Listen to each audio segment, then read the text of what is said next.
हाँ जी, मिल गया सबको? एक्स्ट्रा रहता है क्या? कोई एक्स्ट्रा बच गया? किसी का एक्स्ट्रा है? हाँ जी, थैंक यू। कोई और है तो नहीं क्या डीपीपी वाला भाई? किसी के फ्रेंड नहीं आए हो, उनको चाहिए? और किसी का फ्रेंड नहीं आया हो, क्योंकि बाद में नहीं मिलेगी फिर ये फोटो स्टेट करानी पड़ेगी उनको। किसी का फ्रेंड है साइड में आसपास देख लो भाई, जो नहीं आया उसकी ले लो। चले आगे। कौन नहीं आया? रोहित। और किसकी? और लो। और कौन है? और बताइए भाई। हृदय, हृदय की ले ली, उसकी ले लो, ठीक है। ये लो, पीछे कर देना। हाँ जी, और कौन है? और किसको देनी भाई? पीछे पीछे कर दो। किसी का फ्रेंड नहीं आया, ले लो। चले आगे। ये डीपीपी, इसमें क्वेश्चंस मैंने बढ़िया दिए हैं, सुनिए भाई। क्वेश्चंस बहुत बढ़िया है, बट इसमें क्वेश्चन नंबर 5 कुछ लोग नहीं कर पाएंगे जिन्होंने नेटवर्क थ्योरम्स नहीं पढ़ी है। बाकी सब लोग कर लेंगे, मुझे लगता है ऐसा कर लेना चाहिए, ठीक है। क्वेश्चंस अच्छे हैं भाई, सारे क्वेश्चन बढ़िया है, ठीक है। चलिए, ऑब्जेक्टिव क्वेश्चन पीछे है थोड़े से, बाकी सब्जेक्टिव है। Question number 11, 13 and question number 11 and 13 ये ऑब्जेक्टिव है, बाकी सारे सब्जेक्टिव दिए हैं, ठीक है। करेंगे अभी इनको दे दो आपने। नहीं अभी नहीं करने, ये घर पे करने हैं, इनको डिस्कस करेंगे कल इनको डिस्कस करेंगे। तो आप ये करके लेके आना, ठीक है। और अगर किसी ने डीपीपी करना छोड़ दिया, मैं आपको बताता हूँ ये सबसे ज्यादा स्ट्रेंथ है हमारी, ठीक है। अगर आप ये करोगे आपके सारे कंसेप्ट क्लियर हो जाएंगे, ठीक है। ये स्ट्रेंथ है। कंसेप्ट बनते हैं न्यूमेरिकल से, ऑलवेज याद रखिए। थ्योरी ज्यादा हेल्प नहीं करती, याद भी नहीं रहती, लेकिन न्यूमेरिकल जितने ज्यादा करते हो उससे याद रहती है चीजें, ठीक है। तो जितने ज्यादा आप क्वेश्चंस करोगे, जितने ज्यादा न्यूमेरिकल सोल्व करोगे, कंसेप्चुअल खासकर करने की कोशिश करो, वो ज्यादा हेल्प करेंगे आप। चलिए, तो लास्ट टाइम मैं आपको इंपीडेंस मैचिंग टेक्निक समझा रहा था, ठीक है। मैंने आपको बताया था कि ट्रांसफॉर्मर कैसे यूज होता है इंपीडेंस मैच करने के लिए। ट्रांसफॉर्मर कैसे यूज होता है इंपीडेंस मैच करने के लिए, वो मैंने बताया। मैं एक बार जरा रिवाइज करा दूं, देखिएगा। मान लीजिए मेरे पास कोई ट्रांसफॉर्मर है,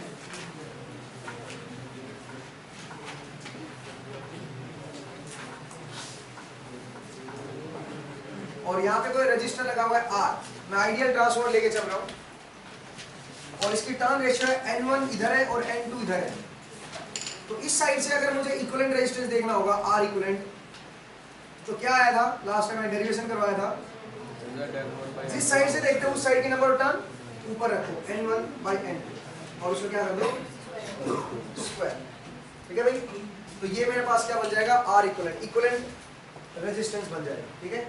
इधर से इस साइड से कितना रेजिस्टेंस मुझे नजर आएगा, ठीक है भाई। लास्ट टाइम हमने ये देखा था। तो इससे वैल्यू बढ़ भी सकती है, घट भी सकती है। मैं वैल्यू बढ़ा भी सकता हूँ, घटा भी सकता हूँ, ठीक है। कैसे? ये कैसे भाई, आप N1 N2 को एडजस्ट कर लो ना।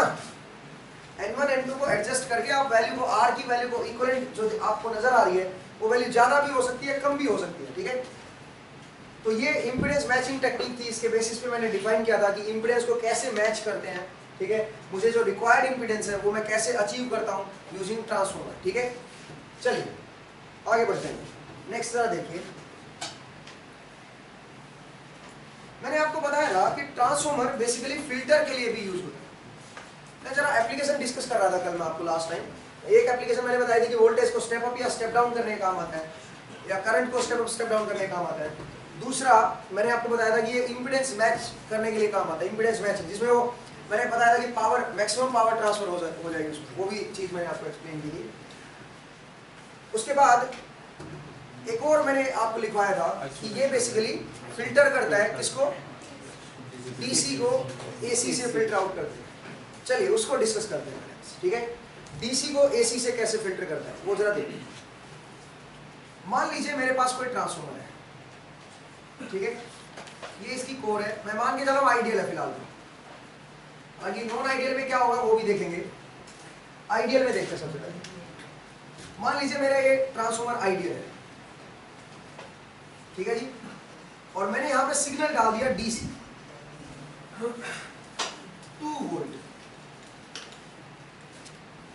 मैंने ये सिग्नल डाला और मुझे देखना है कि आउटपुट वोल्टेज क्या है, मैं देखना चाहता हूं। कांस्टेंट वोल्टेज है, ठीक है। अब मुझे देखना है कि क्या आउटपुट वोल्टेज आएगी, चेक करें। अगर तो आइडियल है तो आएगी आउटपुट वोल्टेज, बट अगर नॉन आइडियल है तो नहीं आएगी। जरा देखते हैं कैसे। अगर मैं आइडियल लेके चल रहा हूं, इफ कोर इज आइडियल और ट्रांसफॉर्मर इज आइडियल, ठीक है। इफ ट्रांसफॉर्मर इज आइडियल,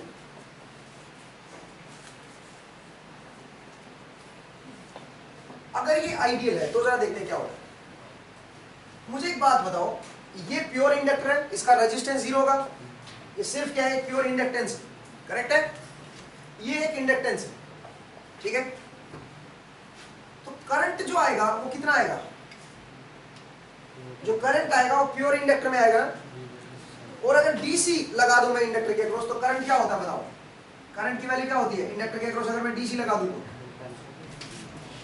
मान लीजिए एल है और ये मैंने V वोल्ट लगा दी इंडक्टर के अक्रॉस, ठीक है।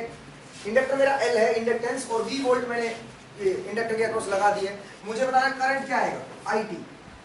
मैं जानता हूं L di by dt क्या होता है, L di by dt is voltage across inductor, और वोल्टेज अक्रॉस इंडक्टर क्या है, V। अब जरा देखिए, तो यहां से di by dt क्या बनेगा, V by L dt, सही है। और I क्या आएगा भाई, करंट क्या आएगा, इसको इंटीग्रेट कर दो, V by L into T, समझ आया। और इनिशियली करंट 0 था, वैसे तो प्लस C भी आएगा, लेकिन है T इक्वल टू 0 इंडक्टर में करंट क्या था 0, तो C की वैल्यू क्या हो जाएगी 0 हो जाएगी। तो बेसिकली IT जो करंट आएगा वो आएगा V by L into T, ये मेरा इंडक्टर का करंट आएगा। समझ आया अभी, क्योंकि आइडियल है, मैं आइडियल में इंडक्टर लेके चल रहा हूँ, बस प्योर इंडक्टर मान के चल रहा हूँ कि एक प्योर इंडक्टेंस है और प्योर इंडक्टेंस में मैंने डीसी सप्लाई दी है। अब सुनिए क्या होगा, करंट तो लीनियरली क्या हो रहा है प्योर इंडक्टर में डीसी की वजह से।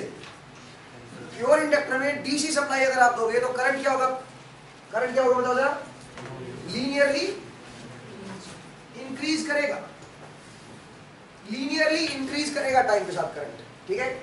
करंट आपका लीनियरली इंक्रीज करेगा प्योर इंडक्टर में, सही है। अगर करंट लीनियरली इंक्रीज करेगा तो जो फ्लक्स है, जो एमएमएफ है, वो भी क्या होगा बताइए जरा, वो भी लीनियरली इंक्रीज करेगा। और अगर एमएमएफ इंक्रीज करेगा तो जो फ्लक्स आएगा वो भी क्या होगा, फ्लक्स जो आएगा वो भी क्या होगा, फ्लक्स होता है NI बाई रिलक्टेंस। अब करंट आपका लीनियरली इंक्रीज कर रहा है तो फ्लक्स भी क्या होगा, फ्लक्स भी होगा phi नॉट इंटू टी। आई की वैल्यू पुट कर दो ना, आई की वैल्यू क्या है V by L into T, तो जरा देखो ये IT आएगा यहाँ पे, ये phi t बनेगा ना, phi t is equal to NIT by reluctance. तो मैंने रख दिया यहाँ पे N और IT की जगह पे क्या रखा, V by L into T divide by reluctance, ये बनेगा। अब जरा देखिए, इसको मैं phi नॉट लिख दूं, phi नॉट इंटू टी, ठीक है, phi नॉट इंटू टी, तो phi t मेरा बन जाएगा phi नॉट इंटू टी। अब सुनिए, आप थोड़ा सा आप कंफ्यूज हो सकते हो, क्यों, क्योंकि आइडियली आपने तो रिलक्टेंस क्या होता है 0, तो आप बोलोगे सर ये तो phi नॉट इंटू टी तो वेरी हाई होगा, ठीक है, ये तो इसके इसलिए मैं थोड़ा कंफ्यूजन ना हो, इसलिए मैं इसको टेंडिंग टुवर्ड्स आइडियल ले रहा हूँ, मतलब रिलक्टेंस बहुत कम है, ठीक है, ये बहुत ज्यादा आएगा। मैं इसको परफेक्टली आइडियल नहीं लेके चल रहा हूँ, थोड़ा बहुत, बिल्कुल थोड़ा बहुत नेग्लिजिबल अमाउंट ऑफ मैं लेके चल रहा हूँ कि भाई इसकी जो परमिटिविटी है वो कांस्टेंट है बट इनफाइनाइट नहीं है, ठीक है, वेरी हाई है रिलेटिव परमिटिविटी बट वो इनफाइनाइट नहीं है, ठीक है। तो अदरवाइज तो गड़बड़ हो जाएगी, अदरवाइज सारे एनालिसिस खराब हो जाएंगे, ठीक है। तो मैंने बोला कि phi t is equal to ये आएगा NI बाई रिलक्टेंस, और I की वैल्यू क्या है, प्योर इंडक्टर के अक्रॉस अगर आप वोल्टेज लगाते हो तो क्या होता है, प्योर इंडक्टर के अक्रॉस अगर V वोल्टेज अगर आप अप्लाई करते हो तो करंट लीनियरली राइज होता है, ठीक है भाई।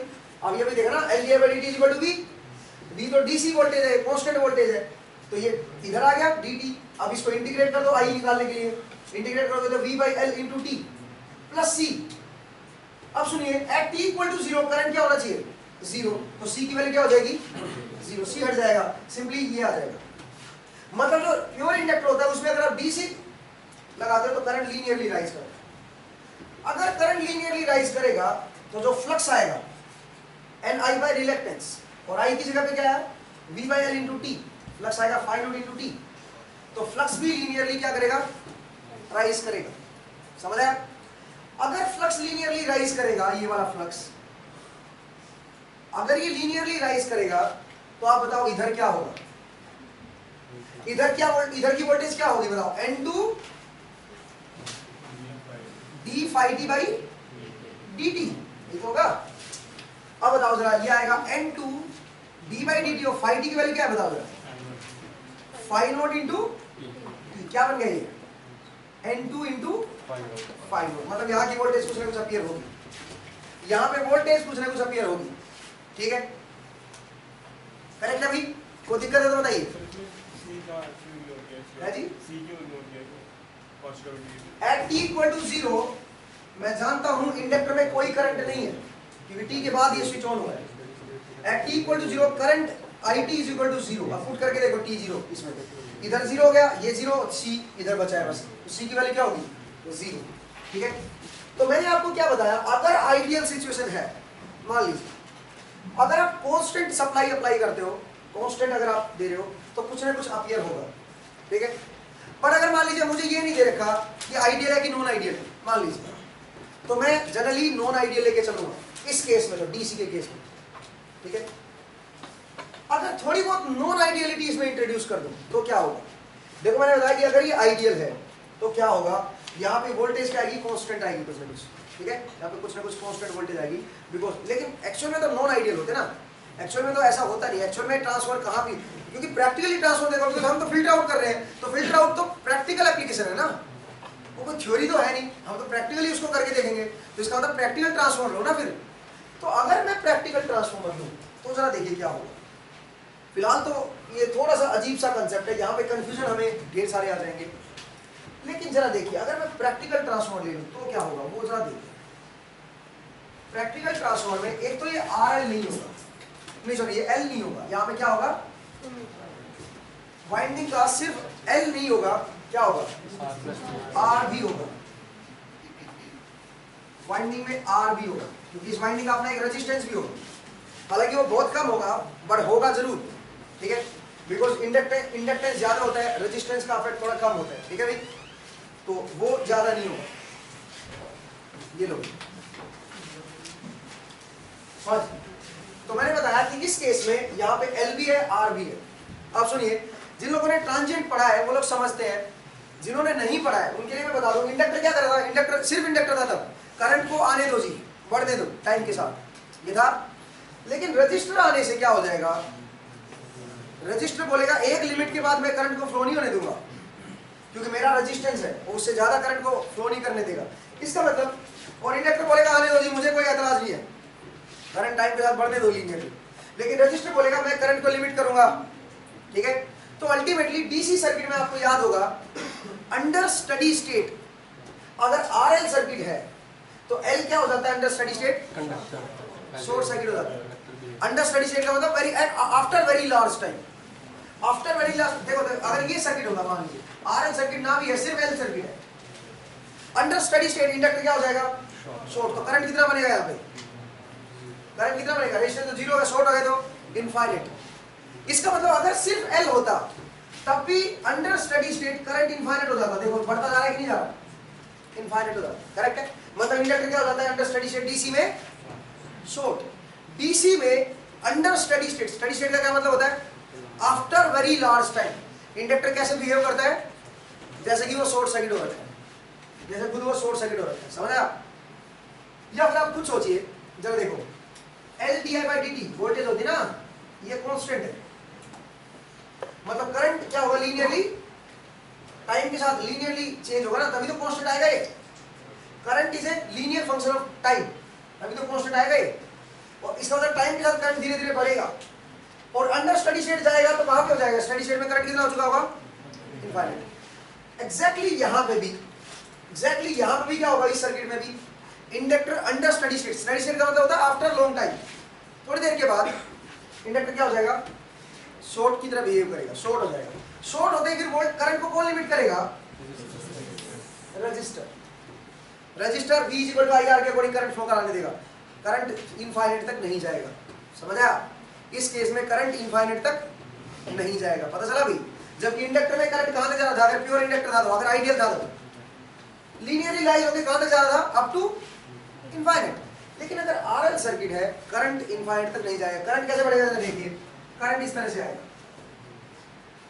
एक्सपोनेंशियली आएगा और एक पॉइंट तक आ जाएगा। ये एक्सपोनेंशियली क्यों आएगा मैं बाद में बताऊंगा, ठीक है? V by R तक करंट बढ़ेगा, V by R तक आपका करंट बढ़ेगा और एक्सपोनेंशियली राइज होगा, ठीक है भाई? एक्सपोनेंशियली राइज होगा और V by R वैल्यू तक करंट आपका बढ़ेगा बिकॉज ऑफ दिस इंडक्टेंस, क्योंकि इसका अपना एक रेजिस्टेंस भी है, ठीक है जी? अब स्टेडी स्टेट में आप देखिए करंट क्या होगा? तकरीबन कांस्टेंट।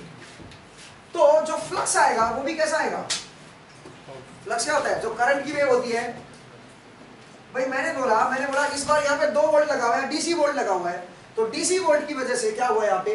क्योंकि ये प्रैक्टिकल ट्रांसफार्मर है, उसमें क्या आएगा बताओ जरा, क्या हो जाएगा उसमें आपका करंट जो आएगा वो एक्सपोनेंशियली राइज होगा बिकॉज इस इंडक्टर का अपना एक इंडक्टेंस भी है इस कॉइल का और अपना क्या एक रेजिस्टेंस भी है। तो इसकी वजह से करंट जो है वो लिमिट हो जाएगा एक वैल्यू तक, करंट इनफाइनाइट तक नहीं बढ़ेगा। अब सुनिए, क्योंकि करंट टाइम के साथ ऐसे चेंज हो रहा है तो फ्लक्स भी कैसा आएगा? NI by reluctance. और इस बार मैंने नॉन आइडियल लिया है ट्रांसफार्मर को, इसका मतलब इसका रिलक्टेंस भी क्या होगा? इस बार कुछ फाइनाइट होगा। इसका मतलब जो फ्लक्स आएगा उसकी वेवफॉर्म भी कैसे आएगी?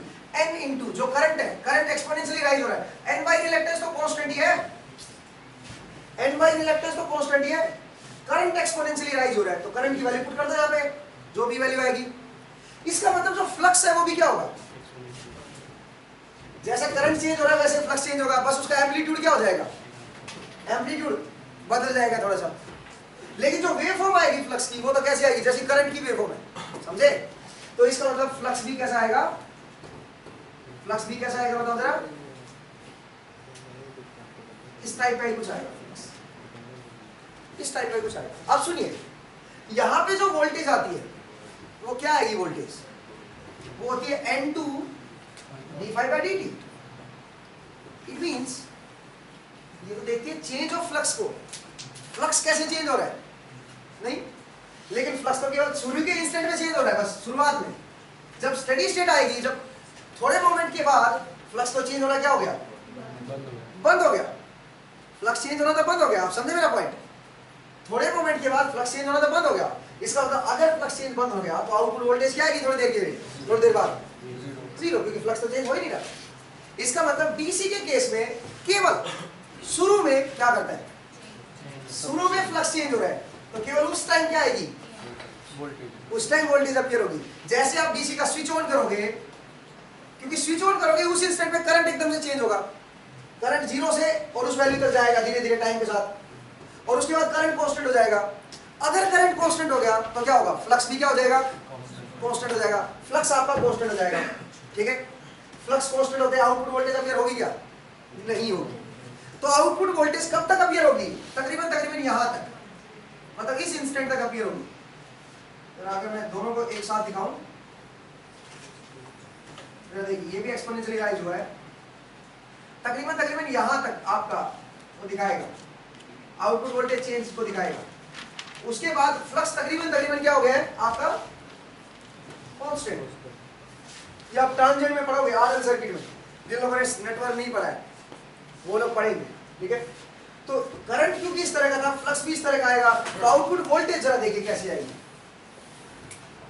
आउटपुट वोल्टेज क्या होती है? N d∅dt। d∅ का मतलब स्लोप ऑफ फ्लक्स। इस पॉइंट के बाद फ्लक्स का क्या स्लोप है? ये हॉरिजॉन्टल लाइन होगी, हॉरिजॉन्टल लाइन का स्लोप क्या होता है? 0। इसका मतलब इस पॉइंट के बाद तो d∅dt 0 हो गया, तो N2, मुझे तो आउटपुट वोल्टेज निकाले ना, N2 d∅dt। तो जब d∅dt ही 0 हो गया तो आउटपुट वोल्टेज भी क्या आएगी? 0 इस पॉइंट के बाद, क्योंकि स्लोप 0 है ना, 0। इस पॉइंट पे स्लोप मैक्सिमम है, जरा देखो, और यहां से फिर इस पॉइंट के बाद स्लोप क्या होता जा रहा है? कम होता जा रहा है। इसका मतलब शुरू में थोड़ी सी वोल्टेज अपीयर होगी, स्लोप की जो भी हाइट आएगी वो लिख लेंगे, और उसके बाद स्लोप धीरे धीरे क्या होना शुरू कर देगा?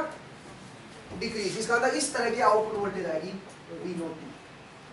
आउटपुट वोल्टेज इस तरह की आएगी, समझ आया? अगर मैं प्रैक्टिकल ट्रांसफार्मर ले लूं तो अगर आप डीसी सप्लाई दोगे तो इस तरह की आउटपुट वोल्टेज आपके सामने अपीयर होगी, ठीक है? N2 d∅dt। करेक्ट है? अब सुनिए, हाँ जी, आप एक बार लिख लीजिए, आप एक बार इसको लिख लीजिए, ठीक है? कोई डाउट है तो बताइए भाई, किसी को कोई डाउट है तो बताइए। हाँ जी, आप डीसी सप्लाई दे रहे हो हाँ। और टाइम चेंजिंग ले रहे हो, कब टाइम चेंजिंग ले रहा हूँ? पहले वाले केस आइडियल वाले पहले वाले में भी डीसी सप्लाई दी, करंट टाइम चेंजिंग था, करंट टाइम चेंजिंग करंट तो इनफाइनाइट तक बढ़ रहा था, करंट यहाँ पे ऐसे ऐसे कांस्टेंट नहीं हो गया था उसमें। अगर डीसी सप्लाई देंगे तो करंट भी तो डीसी आएगा नहीं, करंट डीसी नहीं आएगा, इंडक्टर में करंट कैसा आएगा अगर डीसी सप्लाई दोगे तो? इंडक्टर में, प्योर इंडक्टर में अगर आप डीसी करंट देते हो तो लैप्लास से सोल्व करके देखो, आपको तो लैप्लास भी पता है, लैप्लास से सोल्व करके देखो, करंट क्या आएगा? लीनियरली राइजिंग आएगा, ठीक है? प्योर इंडक्टर में अगर डीसी सप्लाई दे दोगे तो करंट लीनियरली राइज होगा। आपने अभी भी नहीं देखा क्या मैंने सोल्व करवाया था, करंट वोल्टेज मैंने कांस्टेंट ले ली थी इंडक्टर के अक्रॉस, तो करंट कैसा आया था? लीनियरली राइज कर रहा था। मतलब सर शॉर्ट सर्किट में प्योर इंडक्टर में मतलब वो नहीं होगा, शॉर्ट सर्किट नहीं होगा inductor, pure inductor. Pure inductor after very large time short circuit, after very long time उसके बाद शॉर्ट सर्किट की तरह बिहेव करेगा। जब तक करंट इनफाइनाइट नहीं हो जाएगा तब तक शॉर्ट की तरह थोड़ी ना बिहेव करेगा, और इनफाइनाइट होने में उसको वेरी लार्ज टाइम लगेगा, नहीं समझे? वो नहीं करेगा, समझे? हाँ जी, तो कुल मिला के जरा देखिए भाई, जिन लोगों को ट्रांजिएंट पता है वो लोग इस बात को समझते होंगे, जिन लोगों को नहीं पता है वो लोग थोड़ा सा, उनको मैंने आइडिया दे दिया है। इंडक्टर में प्योर डीसी लगाते हैं तो करंट लीनियरली राइज होता है, ठीक है, टाइम के साथ। अब अगर क्योंकि करंट लीनियरली राइज हो रहा है, प्रॉब्लम क्या आएगी? फ्लक्स भी क्या होगा? लीनियरली टाइम के साथ राइज होगा, और अगर फ्लक्स टाइम के साथ चेंज करेगा तो आउटपुट वोल्टेज भी अपीयर होगी। तो आउटपुट वोल्टेज कैसी आ रही थी? कांस्टेंट, पिछले केस में, आइडियल सिचुएशन में। बट अगर प्रैक्टिकल सिचुएशन ले लूं, प्रैक्टिकल सिचुएशन का मतलब है इस इंडक्टर का जो कॉइल लगाई हुई है इसका एक रेजिस्टेंस भी है और एक क्या अपना इंडक्टेंस है। अब सुनिए क्या होगा, जब डीसी सप्लाई लगाओगे तो होगा ये कि जो करंट फ्लो करेगा वो एक्सपोनेंशियल करंट फ्लो करेगा। आरएल सर्किट के अंदर डीसी सप्लाई लगाते हो तो करंट एक्सपोनेंशियली राइज होता है और एक स्टडी वैल्यू पे आके रुक जाता है। ये आप ट्रांजिएंट में पढ़ोगे, जिन लोगों ने नहीं पढ़ा है वो बाय डिफॉल्ट इसको मान के चले, ठीक है? और वो स्टडी वैल्यू पे क्या होता है? स्टडी वैल्यू में इंडक्टर तो हो जाएगा शॉर्ट और करंट कितना बन जाता है? V by R. इसका मतलब मैक्सिमम V बाई आर तक जाएगा करंट, इससे ज्यादा नहीं जाएगा करंट, जाने ही नहीं देगा इंडक्टर रजिस्टर। अगर रजिस्टर ना होता, सिर्फ इंडक्टर होता तो स्टेडी स्टेट में कितना करंट होता? स्टेडी स्टेट में शॉर्ट हो गया, करंट कितना होता? इनफाइनाइट। प्योर इंडक्टर में इनफाइनाइट करंट होता है, बट प्रॉब्लम यह है कि इसका एक रजिस्टर ही होता, तो इसलिए कई बार आइडियलिटी अच्छी चीज नहीं है, नॉन आइडियल होना अच्छी बात है, ठीक है? तो खैर जरा देखिए, तो मैंने बताया कि रजिस्टर इसके करंट को लिमिट करेगा, कर दिया। उसके बाद करंट इस तरह एक्सपोनेंशियली राइज हुआ और V बाई आर पे लिमिट हो गया। अब जरा देखिए, तो फ्लक्स भी कैसे आएगा? जैसी करंट की वेवफॉर्म वैसी फ्लक्स की वेवफॉर्म, बस एम्पलीट्यूड चेंज हो जाएगा फ्लक्स का, नंबर ऑफ टर्न्स और रिलक्टेंस हो जाएगा ना, N1 और रिलक्टेंस हो जाएगा ना, इधर का N1 आएगा, इधर N1 into IT, क्योंकि N1 है ना इस साइड, तो नंबर ऑफ टर्न N1 है, तो स्मॉल लिख लो, फिर कैपिटल से कंफ्यूज हो रहे हो। N1 into करंट, करंट आपकी करंट की वेवफॉर्म ये है IT की, तो N1 into IT divide by reluctance, ठीक है? ये आपका फ्लक्स आएगा। तो देखा जाए तो फ्लक्स का जो मैग्नीट्यूड होगा वो भी टाइम के साथ चेंज होगा, क्योंकि जो करंट है वो टाइम के साथ चेंज हो रहा है। जिस तरह से करंट चेंज हो रहा है उसी तरह से फ्लक्स भी चेंज होगा। तो अल्टीमेटली होगा ये क्या, जब तक फ्लक्स मेरा चेंज हो रहा है तब तक तो आउटपुट अपीयर होगी, और जैसे ही फ्लक्स तकरीबन कांस्टेंट हो गया, जो कि बहुत जल्दी हो जाएगा, विद इन 0.3 सेकंड और 0.3 मिली सेकंड, आपका ये एकदम से खत्म हो जाता है, बहुत जल्दी खत्म। डिपेंड करता है इसके उस पे, इंडक्टेंस और रजिस्टर पे, कॉइल का कितना इंडक्टेंस है कितना रजिस्टर है उस पर भी डिपेंड करता है ये। तो जब तक ये फ्लक्स चेंज होगा तब तक तो आउटपुट अपीयर होगी, और जैसे ही ये फ्लक्स तकरीबन हॉरिजॉन्टल हो गया, आउटपुट वोल्टेज क्या हो जाएगी? Zero, because output voltage depend करती है चेंज ऑफ फ्लक्स। फ्लक्स जब तक चेंज होगा टाइम के साथ तब तक तो अपीयर होगी, उसके बाद नहीं होगी। अब सुनिए, मान लीजिए मैं यहाँ पे जो सप्लाई है, यहाँ पे जो मैंने सप्लाई की है, अगर वो मैं ऐसी कर दूं, यहाँ पे जो सप्लाई है अगर वो मैं इस तरह की कर दूं तो क्या होगा? इस तरह की सप्लाई करूं तो क्या होगा? तो बताइए कि किस तरह का वोल्टेज आउटपुट पे आएगी? इस तरह की कर दूं, हाँ जी,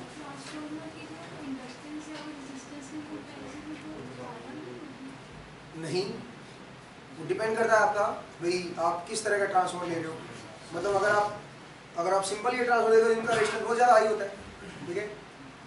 चलो वो मैटर नहीं करता,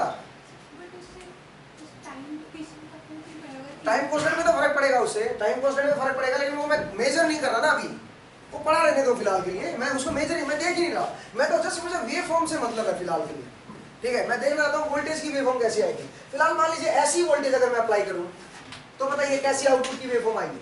देखिए ये वोल्टेज तो डीसी पॉजिटिव वोल्टेज के ही बराबर है जो थोड़ी देर पहले मैंने पढ़ी थी 2 वोल्ट, क्योंकि पॉजिटिव वोल्टेज है, और अभी थोड़ी देर पहले मैंने पॉजिटिव वोल्टेज ही तो लगाई थी 2 वोल्ट। इसका मतलब जो आउटपुट वोल्टेज आएगी इस केस में वो कैसी आएगी, आउटपुट वोल्टेज इस तरह की आएगी यहां तक, और उसके बाद खत्म हो चुका होगा। अब जैसे नेगेटिव आएगी क्या होगा, वोल्टेज नेगेटिव होने का मतलब क्या है, मतलब करंट नेगेटिव में सैचुरेट होगा, करंट उल्टा घूमने लग जाएगा। करंट की वेवफॉर्म जरा देखिए कैसी बनेगी, करंट की वेवफॉर्म जरा देखिए अब कैसी बनेगी। आपको ये पिछला सब लिख लिया ना सबने, अब करंट की वेवफॉर्म देखते हैं कैसी आएगी। देखिए आरएल सर्किट है, यहाँ पे आरएल सर्किट है ये, और आरएल सर्किट के अक्रॉस वोल्टेज ऐसी है। तो कुछ लोग ट्रांजिएंट में पढ़ेंगे, जिन्होंने नहीं पढ़ा है मैं वो बाय डिफॉल्ट इसको मान के चले, करंट एक्सपोनेंशियली राइज होगा और फिर डिके होगा, और डिके होगे में भी उल्टा भी हो सकता है, जरूरी नहीं है कि ऑलवेज पॉजिटिव बने, नेगेटिव भी हो सकता है। डिके हो गए तो डिपेंड करेगा वो कि क्या टाइम कांस्टेंट है। देखो पहले हाफ में राइज हुआ क्योंकि पॉजिटिव वोल्टेज थी, तो करंट राइज होगा V बाई आर तक, V बाई आर तक राइज होगा, जानते हो आप। उसके बाद वोल्टेज एकदम से नेगेटिव कर दिया आपने, इधर पॉजिटिव इधर नेगेटिव इधर पॉजिटिव, तो करंट उल्टा होगा। लेकिन करंट एकदम से उल्टा नहीं हो सकता, बिकॉज इंडक्टर नहीं होने देगा करंट को एकदम से उल्टा, क्योंकि इंडक्टर क्या करता है, करंट के चेंज को अपोज करता है। तो धीरे धीरे करंट उल्टा होगा, धीरे धीरे पहले तो करंट की वैल्यू 0 पे आएगी और फिर नेगेटिव आएगी। तो इतने टाइम के लिए, क्योंकि देखो ना पहली साइकिल तो यहाँ तक थी, अगली साइकिल मान लीजिए यहाँ तक है, यहाँ तक करंट उल्टा हुआ, इतने तक उल्टा हुआ। अब उसके बाद क्या होगा, फिर से आपने पॉजिटिव कर दिया, फिर से ऐसी हो जाएगी, एक्सपोनेंशियली राइज होगा और ऐसी हो जाएगी, ठीक है। उसके बाद क्या होगा, फिर से यहाँ से एक्सपोनेंशियली डीके होगा और ऐसी हो जाएगी, और फिर से आप समझे क्या मेरा पॉइंट, करंट किस तरह का आएगा, कोई डाउट है तो बताइए। यहां तक राइज होगा और उसके बाद कांस्टेंट हो जाएगा तकरीबन, बहुत जल्दी ये कांस्टेंट की तरफ बढ़ेगा, ठीक है भाई। इस तरह का कुछ करंट आएगा, ऐसा कुछ करंट बनेगा। V बाई आर तक शायद पहुंच जाए, V बाई आर तक पहुंच जाए, तो नीचे कहां तक पहुंचेगा फिर ये माइनस V बाई आर तक। बहुत जल्दी है आपका वो सैचुरेट हो जाता है, करंट बहुत जल्दी पकड़ लेता है V बाई आर को। आप बोलोगे सर ये तो स्टडी स्टेट में V बाई आर होगा, मतलब after very last time V by R होगा, ठीक है, after very last time V by R होगा, बट तकरीबन उसकी वैल्यू के बराबर आ जाएगा, 90% उसकी वैल्यू के बराबर आ जाएगा, ठीक है, बहुत जल्दी आ जाएगा। आप ट्रांजिएंट वाले लोग समझते होंगे इस चीज को, जिन्होंने ट्रांजिएंट नहीं पढ़ा वो लोग बाय डिफॉल्ट मान के चले। हाँ जी, आइडियल केस में करंट 0 है सर, नो लोड पे, ठीक है, तो सर उसमें सिर्फ वोल्टेज ही तो अपीयर होगी। हाँ, तो उसमें करंट इनफाइनाइट जा रहा है सर, प्राइमरी। हाँ ये सिचुएशन होगी, अब उसका क्या करें बताओ, उसका कोई इलाज नहीं है। वो जो करंट आ रहा है वो कर क्या रहा है, वो बस फ्लक्स को इंक्रीज कर रहा है, बस करने दो भाई। अजीब सी सिचुएशन है ये, मैं कह रहा था ना आइडियल को एनालाइज करना थोड़ा सा मुश्किल हो जाएगा, कुछ कॉन्ट्राडिक्शंस आएंगे, मैं बताऊंगा आपको। वहां पे तो और भी कॉन्ट्राडिक्शंस हैं आइडियल के केस में, जो आप आइडियल कह रहे हो ना, एक बार प्रैक्टिकल को देखिए, आइडियल के केस में तो बहुत सारे कॉन्ट्राडिक्शंस आएंगे, तो वहां यहाँ पे इसलिए मैं प्रैक्टिकल पे आ गया हूँ, ठीक है। जस्ट मैंने कुछ 2-4 बातें बताई थी, उसके बाद प्रैक्टिकल पे आ गया। तो मैंने बोला यहाँ पे इंडक्टर है, उसका एक रेजिस्टेंस है और क्या है, उसका इंडक्टेंस है। तो जैसे आप वोल्टेज लगाओगे, पहले पॉजिटिव वोल्टेज है तो करंट पॉजिटिव में राइज होगा, 0 से राइज होना शुरू करेगा। अब उसके बाद अगले हाफ में आपने क्या कर दिया, वोल्टेज को नेगेटिव कर दिया, नेगेटिव कर दिया तो करंट उल्टा होना चाहिए इसके लिए, लेकिन इंडक्टर एकदम से करंट उल्टा नहीं होने देगा, धीरे धीरे डिक्रीज होगा एक्सपोनेंशियली, ठीक है, यहां तक आएगा, फिर से इंक्रीज होगा, फिर से डिक्रीज होगा, फिर से इंक्रीज, फिर से धीरे धीरे स्टडी स्टेट में आ जाएगा। धीरे धीरे ऐसी वेवफॉर्म, शुरू में तो 0 से हुआ है, लेकिन उसके बाद धीरे धीरे स्टडी स्टेट में आ जाएगा, इस तरह की वेवफॉर्म बनना शुरू हो जाएगी, ठीक है, ऐसी ऐसी वेवफॉर्म चलना शुरू हो जाएगी। अब सुनिए क्या होगा, बिल्कुल पहुंच जाएगा, बिकॉज डिपेंड करता है इस टाइम पे, ये टाइम आपने कितना रखा है। अगर ये टाइम ज्यादा है तो बहुत जल्दी सैचुरेट हो जाएगा current, minus V by R पे आ जाएगा। और अगर ये बहुत ही ज्यादा कम टाइम पीरियड है तो जैसे ही यहाँ तक पहुंचेगा उसके बाद दूसरी वेव, उसके बाद समझे फिर तो पहुंच नहीं पाएगा। लेकिन अगर ये टाइम पीरियड आपने ज्यादा रखा हुआ है ये वाली लाइन तो आराम से क्या हो जाएगा, ये वी बाई आर यहाँ तक पहुंच जाएगा, उसके बाद कांस्टेंट हो जाएगा वी बाई आर। ठीक है भाई। अब सुनिए फ्लक्स कैसा आएगा, फ्लक्स की वेव भी तकरीबन ऐसी आएगी, बिकॉज वो भी करंट के क्या होता है डायरेक्टली प्रोपोर्शनल, बट उसका जो एम्पलीट्यूड होगा वो थोड़ा बहुत क्या हो सकता है, वो चेंज कर सकता है। बट इसका होता है फ्लक्स और करंट की वेवफॉर्म। मैं ये वैल्यूज लिख नहीं रहा हूँ बिकॉज ये कंफ्यूज करेगी। करंट की वेवफॉर्म और फ्लक्स की वेवफॉर्म तकरीबन ऐसी ही आएगी। ठीक है जी। अब आउटपुट वोल्टेज की वेवफॉर्म देखते हैं। आउटपुट वोल्टेज आएगा N2d∅dt। अब जैसे देखो ये पहला हाफ है, पहला T/2 पीरियड है, 0 से T/2। यहां से लेके यहां तक फ्लक्स चेंज हो गया है, उसके बाद स्लोप 0 हो गया, उसके बाद फ्लक्स चेंज ही नहीं हो रहा, स्लोप 0। इसका मतलब, और यहाँ पे स्लोप क्या है, यहाँ पे स्लोप सबसे ज्यादा है, यहाँ पे स्लोप कम है, यहाँ पे स्लोप कम है। देखो स्लोप कौन सा, टेंजेंट, टेंजेंट क्या होता जा रहा है, कम होता जा रहा है। और यहाँ पे टेंजेंट क्या हो गया, स्लोप क्या हो गया, 0। इसका मतलब जो वोल्टेज की वेव आएगी यहाँ से यहाँ पे ऐसी आएगी, जरा देखो यहाँ से यहाँ पे ऐसी आएगी और फिर 0 हो जाएगा। फिर अब इस पॉइंट में लाइए, इस पॉइंट में स्लोप क्या है, नेगेटिव। देखो ना 90 से बड़ा एंगल नहीं हो गया, इधर की तरफ हो गया, नेगेटिव स्लोप है। और यहाँ पे स्लोप क्या हो गया फिर से 0। तो जरा देखिए स्लोप नेगेटिव हो गया, d∅dt की वैल्यू नेगेटिव आएगी और यहां तक आते आते क्या हो जाएगा, ये 0 हो जाएगा। इतनी रेंज के लिए क्या रहेगा फिर ये, इतनी रेंज के लिए 0 रहेगा, इतनी रेंज के लिए 0 रहेगा। ठीक है। उसके बाद अगेन यहां से लेके यहां तक क्या होगा बताइए, यहाँ पे स्लोप पॉजिटिव होगा, देखो अगेन पॉजिटिव पॉजिटिव पॉजिटिव, और यहां तक आते आते फिर से क्या हो जाएगा 0। इसका मतलब जो स्लोप है d∅dt की वैल्यू पॉजिटिव आएगी और इसको N2 से मल्टीप्लाई कर देंगे तो थोड़ा एम्पलीट्यूड भी बढ़ जाएगा, पॉजिटिव स्लोप आएगा, d∅dt की वैल्यू पॉजिटिव आएगी क्योंकि स्लोप पॉजिटिव है ना। देखो टेंजेंट यार, टेंजेंट किस तरह से ना पॉजिटिव है, हाइट डिक्रीज इंक्रीज हो रही है ना। आप देखो अगर तो फ्लक्स की हाइट इंक्रीज हो रही है टाइम के साथ तो फ्लक्स स्लोप पॉजिटिव है, और अगर डिक्रीज हो रही है तो नेगेटिव है। जैसे कि यहाँ पे डिक्रीज हो रही थी तो स्लोप नेगेटिव था, इसका मतलब d∅dt की वैल्यू नेगेटिव थी, तो जो वैल्यू आएगी v2 की वो नेगेटिव आएगी। और जो स्लोप है वो धीरे धीरे टाइम के साथ क्या होता जा रहा है, कम होता जा रहा है। जरा देखो पहले स्लोप इधर था, फिर इधर था, फिर इधर था, फिर हॉरिजॉन्टल हो गया।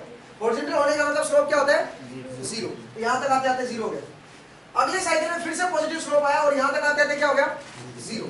इसका मतलब इस तरह का आपका क्या आएगा।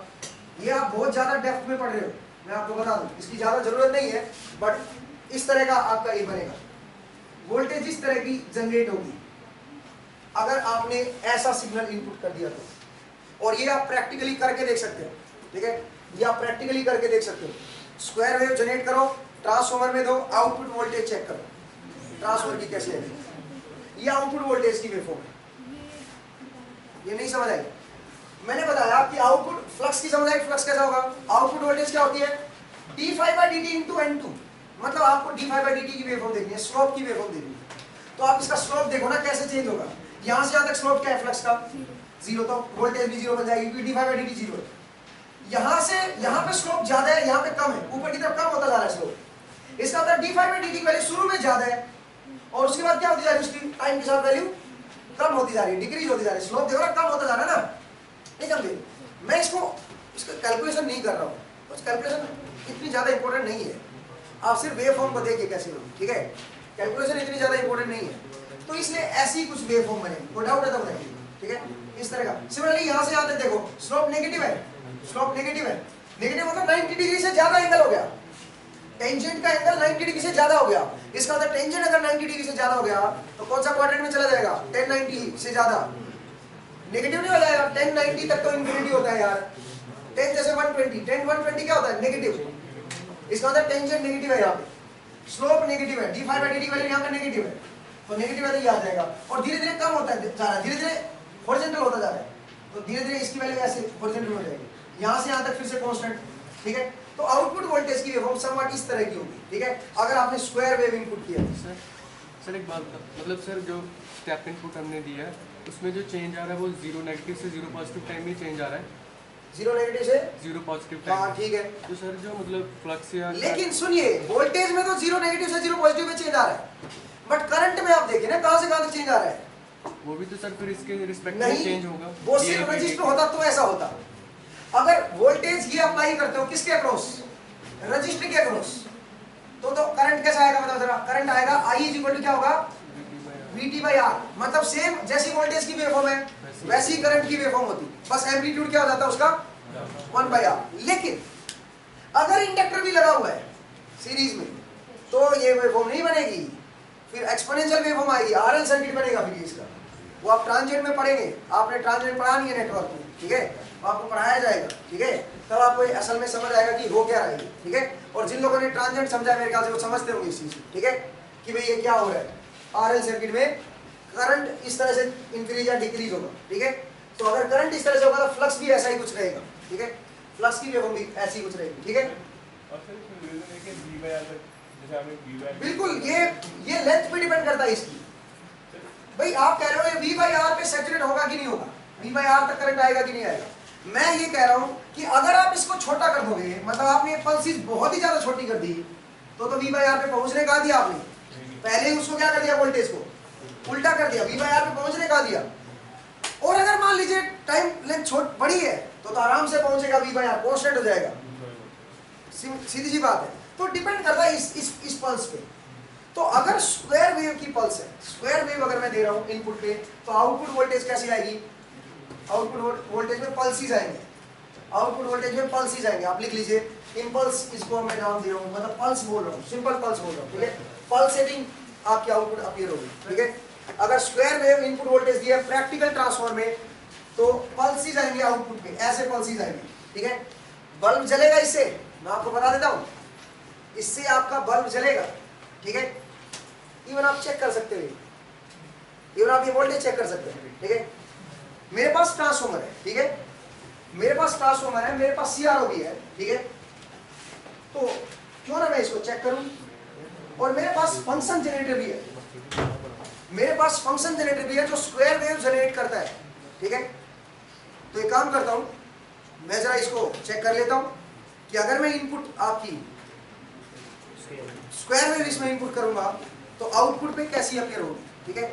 चलिए, पर एक प्रॉब्लम है। प्रॉब्लम क्या है, मेरी जो इनपुट है वो 220 वाली है और आउटपुट है 12 वोल्ट वाली, ठीक है, आउटपुट 12 वोल्ट की है। बट मेरे पास जो फंक्शन जनरेटर है उसकी जो पीक वैल्यू है वो 4.5 वोल्ट तक जनरेट कर सकता है। स्क्वायर वेव कितनी आएगी, 4.5 वोल्ट तक ही आएगी, ठीक है। अब यहाँ पर तो 220 है, 220 से 12 बना रहा है, तो 4.5 को कहां तक बना देगा, 4.5 को 220 को 12 में कन्वर्ट कर रहा है। तो अगर मैं इनपुट 4.5 करूंगा इनपुट साइड पे, इस साइड पे, तो उसको तो बहुत छोटा कर देगा, ये नहीं, बहुत ही ज्यादा छोटी हो जाएगी वो वेवफॉर्म। तो फिर उसको डिटेक्ट कैसे करूंगा, अपने आप करेगा CRO, हमें क्या लेने देना, ठीक है, चेक करके देखते हैं। या फिर आप बोलोगे सर एक काम करो, फिर जो लोअर वोल्टेज साइड है वहां पे इनपुट करो। अगर वहां पे इनपुट कर दिया 4.5, तो आउटपुट कितनी अपीयर होगी, मुझे आउटपुट बहुत ज्यादा अपीयर होगी, फिर तो CRO को खराब कर देगा, वो 80-85 वोल्ट आएगी, वो फिर CRO को डर रहेगा CRO का कि कहीं ये खराब ना हो जाए, नहीं समझे। तो कुल मिला के मैं काम करता हूँ, हाई वोल्टेज साइड जरा लगाता हूँ 4.5 को, थोड़ी बहुत वोल्टेज तो आएगी, ठीक है, उसको CRO पे चेक करते हैं, ठीक है। लेकिन मैं आपको एक क्वेश्चन दूंगा तब मैं कनेक्शन करूंगा, अदरवाइज आपको कोई काम नहीं मिलेगा। तो तब तक हम पढ़ते आगे, ठीक है। ये मैं तब तक कनेक्शन करके आपको दिखाऊंगा कि कैसी वेवफॉर्म आती है आउटपुट पे अगर मैं ऐसी पल्सेस अगर मैं इसके ट्रांसफार्मर के अंदर देना शुरू कर दूं, ठीक है। चलिए आगे बढ़ते। नेक्स्ट वाला देखिए। अब मान लीजिए प्योर डीसी है, तो अगर मैं प्योर डीसी दूंगा, मतलब मैं पल्सेटिंग नहीं दे रहा हूं, पल्सेटिंग अगर मैं नहीं दूं, मान लीजिए कांस्टेंट डीसी सप्लाई दूंगा, तो मैंने अभी अभी आपको बताया कि क्या होगा, बताओ जरा। करंट एक जगह पे आके क्या हो जाएगा, कांस्टेंट। करंट शुरू में तो इंक्रीज होगा एक्सपोनेंशियली, फिर एक जगह पे आके क्या हो जाएगा, कांस्टेंट। अगर करंट कांस्टेंट हो गया तो फ्लक्स भी कैसा हो जाएगा, कांस्टेंट। और करंट कांस्टेंट क्यों हो रहा है, because of R, because of coil का जो रेजिस्टेंस है आर। अगर आर ना होता तो फ्लक्स कभी कांस्टेंट नहीं होता, आप याद रखिए, ठीक है। करंट फिर लीनियरली राइज होता तो फ्लक्स भी क्या होता, फिर लीनियरली राइज होता, सीधी सी बात। बट सुनिए क्या होगा, क्योंकि करंट क्या हो जाएगा, कांस्टेंट, क्योंकि करंट कांस्टेंट हो जाएगा, फ्लक्स भी क्या आएगा उससे, कांस्टेंट। और constant flux secondary side output नहीं देता, जीरो आउटपुट देता है। इसका मतलब डीसी सिग्नल आउटपुट पे अपीयर नहीं होगा, समझ आया। प्रैक्टिकल ट्रांसफर में डीसी सिग्नल अगर मैं दूंगा आउटपुट पे अपीयर नहीं होगा, ठीक है। लेकिन अगर मैं ऐसा करूं, एक बार डीसी दूं, एक बार हटा दूं, एक बार दूं, एक बार हटा दूं, तो कहां पे आउटपुट वोल्टेज अपीयर होगी? जिस टाइम आप चेंज कर रहे हो वोल्टेज को, क्योंकि जिस टाइम वोल्टेज चेंज होगी उस टाइम करंट भी चेंज होगा, नहीं? उस टाइम पे थोड़ी बहुत फ्लक्स चेंज होगा, करंट चेंज होगा तो फ्लक्स चेंज होगा, और चेंज फ्लक्स हुआ तो आउटपुट में भी कुछ ना कुछ क्या होगा, वोल्टेज अपीयर होगी, समझे? चलिए खैर, वो मैंने अभी समझा तो दिया आपको। स्क्वायर में भी तो यही कर रहा था, उसको वेव थोड़ा सा नीचे तक ला रहा था मैं उसको, एक ही बात हो तो, ठीक है। तो सुनिए, मैंने आपको बताया कि डीसी में कैसे रोकता है, लेकिन एक और प्रॉब्लम है इसमें। डीसी पे अगर आप ऑपरेट कर रहे हो, मान लीजिए मैंने यहाँ पे सिग्नल लगाया 2 + 3 sin ओमेगा, मान लीजिए ये सिग्नल दिया मैंने, तो आउटपुट क्या आएगा? मान लीजिए ये 10:20 1:2 का रेशियो, मान लीजिए आउटपुट वोल्टेज बताइए क्या आएगी? डीसी आएगी क्या? नहीं, अंडर स्टडी स्टेट पूछा हूं मैं, तो स्टडी स्टेट में डीसी तो आएगी नहीं, डीसी को तो रोक देगा, ठीक है। क्या नजर आएगा? 3 की जगह पे क्या आ जाएगा? यहाँ पे 6 sin ओमेगा, यहाँ पे वोल्टेज ही आएगा 6 sin ओमेगा, करेक्ट? अभी कोई दिक्कत है तो बताइए। तो 3 है, 3 की जगह पे क्या बन जाएगा? 6 sin ओमेगा, ये आएगा। लेकिन थ्योरी और प्रैक्टिकल कुछ डिफरेंट होते हैं, देखिए जरा क्या डिफरेंस है। जब इसको प्रैक्टिकली डालोगे तब क्या होगा? वोल्टेज है मेरी 2 और एक है साइन, एक डीसी करंट है और एक कौन सा है? सॉरी, डीसी वोल्टेज और एक क्या है? AC voltage. सबसे पहले डीसी वोल्टेज की वजह से स्टडी स्टेट में करंट बताओ कैसा होगा इस सर्किट में? अभी देखना ना, स्टडी स्टेट में कितना क्या करंट होगा? क्या करंट है? डीसी की वजह से 2 वोल्ट की वजह से स्टडी स्टेट में करंट क्या आएगा? स्टडी स्टेट मतलब शुरुआत वाला मत देखो, क्या हो जाएगा? करंट कितना हो जाएगा? भाई आर किसका? आर क्या है इसका? कॉइल का रेजिस्टेंस है, समझे? तो एट स्टडी स्टेट डीसी की वजह से एक कांस्टेंट करंट हो जाएगा, और एसी की वजह से तो एसी करंट आएगा। इसका मतलब करंट 2 तरह का आएगा। करंट के अंदर 2 कंपोनेंट होंगे, डीसी कंपोनेंट और एक कौन सा होगा? AC component. अब सुनिए, डीसी करंट फ्लक्स भी कांस्टेंट देगा और एसी करंट फ्लक्स कैसा देगा? अल्टरनेटिंग। अब आप बीएच कर्व पे आइए, जो कोर है, अगर ये प्रैक्टिकल कोर है तो प्रैक्टिकल कोर में क्या होता है? बीएच कर्व होता है ना। अब इसका ऑपरेटिंग पॉइंट देखिए, फ्लक्स किसके अबाउट सैचुरेट, यहाँ पे मान लीजिए करंट है और यहाँ पे क्या है? फ्लक्स। अब सुनिए, करंट की एक तो डीसी वैल्यू है, ये वैल्यू है, और इसके अबाउट क्या है? इसके ऊपर क्या सुपर इम्पोज कर दिया आपने? एसी। एक आपने एसी सुपर इम्पोज कर दिया, करेक्ट है? तो अब सुनिए क्या होगा, करंट इस वैल्यू के अबाउट, जैसे मान लीजिए मे बी 1 एम्पियर है, चलो 1 एम्पियर के अबाउट आपका करंट ऑसिलेट कर रहा है, क्योंकि 1 तो डीसी इसकी वजह से आया, 1 एम्पियर तो इसकी वजह से आया, और इसकी वजह से करंट कैसा आएगा? एसी करंट आएगा। वो एसी करंट मैंने दिखा दिया, अंडर स्टडी स्टेट की बात कर रहा हूं। अब उससे क्या प्रॉब्लम आएगी? जब इतना करंट होगा तो फ्लक्स इतना होगा, और जब इतना करंट होगा तो फ्लक्स क्या होगा? कौन से रीजन में चली जाएगी? कोर सैचुरेशन में। कोर सैचुरेट हो जाएगी, कोर सैचुरेट हो जाएगी, मतलब प्योर साइन वेव नहीं बनेगी फ्लक्स की। कैसी वेव बनेगी? अगर फ्लक्स की वेव निकालो तो जरा देखिए फ्लक्स की वेवफॉर्म कैसी बनेगी। एनालॉग में समझाया ऐसा कुछ? कितने लोगों ने एनालॉग नहीं लगाया? एनालॉग में ऐसा कुछ बताया मैंने, जरा देखते हैं कैसी वेव बनती है। देखिएगा, इस करंट के कोरस्पॉन्डिंग इतना फ्लक्स आएगा, ठीक है? अब जैसे जैसे टाइम बढ़ेगा वैसे वैसे फ्लक्स बढ़े, करंट बढ़ेगा। इस करंट के कोरस्पॉन्डिंग फ्लक्स इतना आ जाएगा, और इस करंट के कोरस्पॉन्डिंग फ्लक्स कितना होगा? इतना होगा। मतलब वेव फॉर्म कुछ समवट ऐसी कुछ आएगी। जब ये साइकिल यहां से यहां पे आएगी, ये वेव फॉर्म ऐसी कुछ आएगी, करेक्ट है? जितने टाइम ये साइकिल पूरी करेगा उतने टाइम में यहां से यहां पे आ चुका होगा, ठीक है? अब सुनिए, नेगेटिव में जब आपका करंट यहां पे होगा तो फ्लक्स भी कहां तक आएगा? यहां तक आएगा, ठीक है? जब आपका करंट देखो ना, करंट यहां से, देखो पहली साइकिल जब यहां से आई, फ्लक्स यहां से यहां पे आ गया, ठीक है? फ्लक्स यहां से यहां पे आया। अब करंट अगर यहां से यहां पे आएगा तो फ्लक्स के साथ क्या होगा? फ्लक्स यहां से यहां पे आएगा, देखो ना इस पॉइंट के कोरस्पॉन्डिंग, ये वाला पॉइंट है ना, इस एक्सिस पे पॉइंट आएगा ना, नहीं समझे क्या? तो इस पॉइंट से जब इस पॉइंट पे पहुंचोगे तो फ्लक्स आपका इस पॉइंट से, देखो इस पॉइंट के कोरस्पॉन्डिंग ये पॉइंट है, इसका मतलब यहाँ पे लाई करेगा, और इस पॉइंट के कॉरस्पॉन्डिंग ये पॉइंट है, यहाँ पे लाई करेगा। इसका मतलब यहाँ ऐसी वेवफॉर्म फ्लक्स की बनेगी, मतलब सिमेट्रिक बना क्या फ्लक्स? क्या फ्लक्स सिमेट्रिक बना? ऊपर छोटी कैप है, जितना ऊपर पॉजिटिव हाफ है उतना नेगेटिव हाफ नहीं है, नहीं समझे? उससे क्या प्रॉब्लम आएगी? फ्लक्स प्योर साइन वेव नहीं है।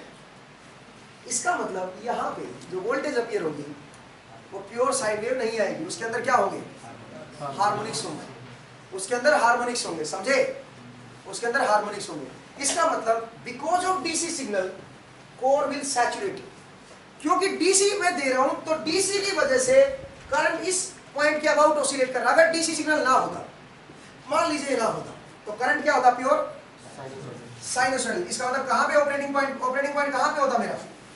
ऑपरेटिंग पॉइंट कहां पे होता बताओ? बीएच कर्व पे या आई वर्सेस फ्लक्स कर्व पे ऑपरेटिंग पॉइंट कहां पे होता? करंट मेरा इस जीरो के अबाउट ऑसिलेट कर रहा होता, क्योंकि डीसी तो है नहीं इसके अबाउट। इसका मतलब ये सैचुरेशन रीजन में गया ही नहीं कभी। क्या कहते हो? मेरा फ्लक्स यहां से लेके और यहां तक ऑसिलेट करना ना इस रीजन में, इसका मतलब ये तो सैचुरेशन रीजन में एंट्री ही नहीं किया, नहीं समझे? इसका मतलब कोर उस केस में सैचुरेट नहीं होगी। अगर कैसा क्या हो, डीसी मैं ना डालूं